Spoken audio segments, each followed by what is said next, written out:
Hello, dearies. This is Hematita. I haven't done a lot of these videos, so I apologize if I stammer or stutter or anything like that, but I hope I can help you guys learn a couple of things. I have a Facebook group called Side Gigs, Tips, and Tricks.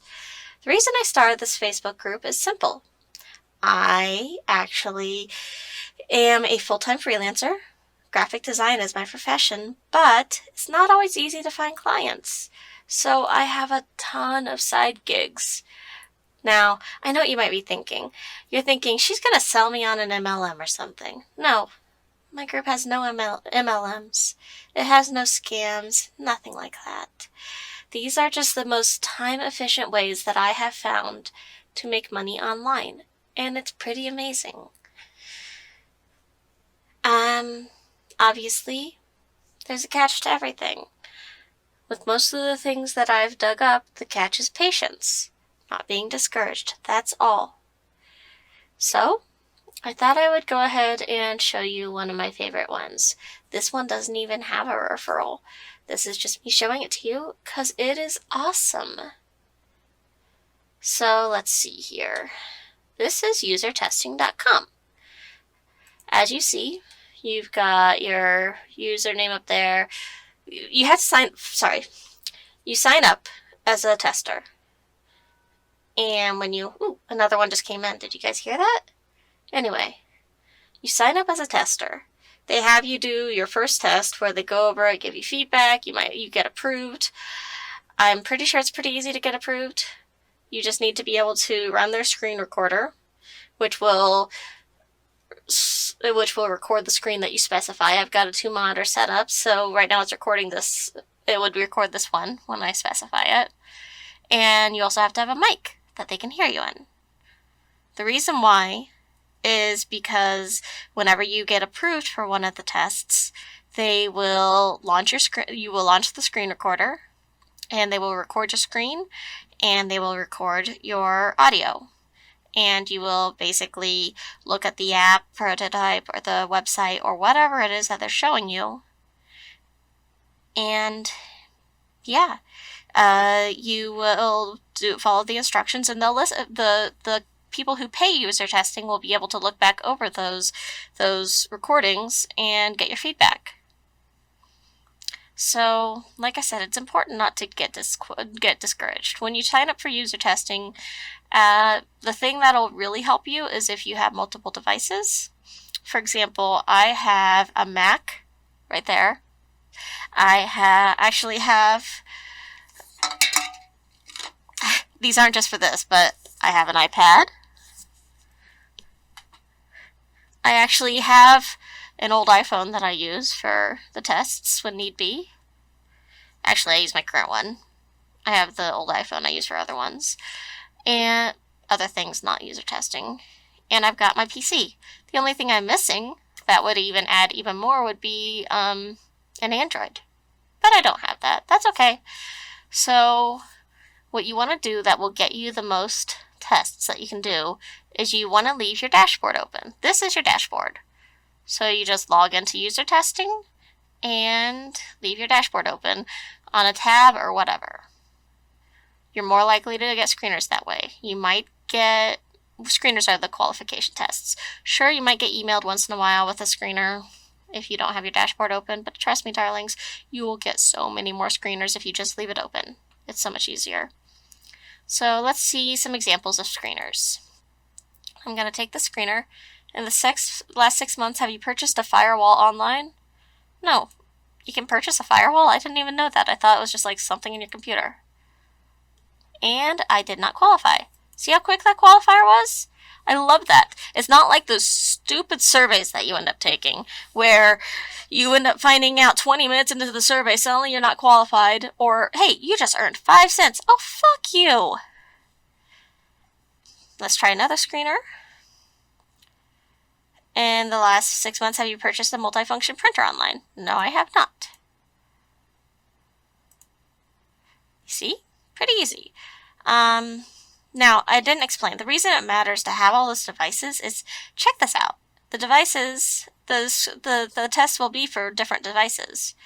So now, let's see here. If I pull up, I have the Usertesting app on my phone. Come on, updating. Scrolly. And you can see I have tests here too. And I can go through there. The phone tests, obviously, you can only do on the phone. Let's see here. Let's do some phone ones. Do you or anyone in your household work currently or in the past in any of the following industries? An advertising agency or public relations agency, market or market research firm, news organization such as newspaper, magazine, or TV or radio, a .com web company such as Amazon, Google, or eBay. Now, one of the things I've noticed, if you ever say you're a designer, they're more likely to disqualify you, and that sucks. So, sometimes you might notice patterns, and sometimes, if I'm being honest, you might answer the questions loosely. I'm not saying lie. I'm just saying you might answer them loosely. None of the above. Have you participated in any Goodreads studies in the last 3 days? No. Approximately how many books have you read in the last 3 months? 5+. Do you search for books or book-related things online? Yes, I do. Do you use mobile or desktop more for finding books? Mobile. See, that's important. Since I'm on mobile, then I'm going to answer mobile. It makes sense. Which of the following reading-related platforms have you used? I've used Apple Books. Did I use BookPub? I've used Goodreads. I've used Kindle. Which of the following activities have you completed online within the past month? Browse through recommendations? Yes. Categorized a book as currently reading? Yes. Categorized a book as read? Yes. Categorized a book as want to read? Yes. Created a shelf? No. Followed or friended someone on a reading platform? No. Liked, commented on a review, update, or discussion? Yes. Joined a group? Yes. Read reviews for a book? Yes. Set up my reading challenge? No. Written a review for a book? Yes. Next. Oh, unfortunately, you do not qualify for this study. Oh, well. See? That one, even at being a longer study, didn't take that long. So all you gotta do is you sit there and you go through all of the qualifiers that are available. Once you're through them, like I said, just leave your dashboard open, darlings. It's so much, you'll get so many more screeners. And the cool thing is, every test that you qualify for and complete, and as long as you don't do anything to disqualify yourself, I've only done that once by accident, by misunderstanding a question, but anyway, as long as you don't disqualify yourself, every study will pay at least $10. The vast majority of studies that I've taken have taken me usually 5 to 15 minutes. That's amazing. And it's so worth my time. See, and some of the longer studies, if you qualify, I've never qualified for one of these ones, will actually pay you more. See that? $60. Isn't that nice? So yeah, this is usertesting.com. I think app.usertesting.com is where you go if you want to sign up to be a tester, but if you go to usertesting.com, I'm sure you can figure it out, darlings. If you have any questions, feel free to leave a comment. And please feel free to subscribe to me. I post all kinds of videos. I'll post how-tos, including side gig videos. I'll post funny videos, including nostalgia ones like Mad TV. I'll post video game videos because I'm a streamer. I'll even post some Steven Universe silly edits because I've been playing around with video editing because it's fun and funny. But like I said, please subscribe, feel free to like, feel free to share, all of the above. Any questions? I will be happy to answer them for you.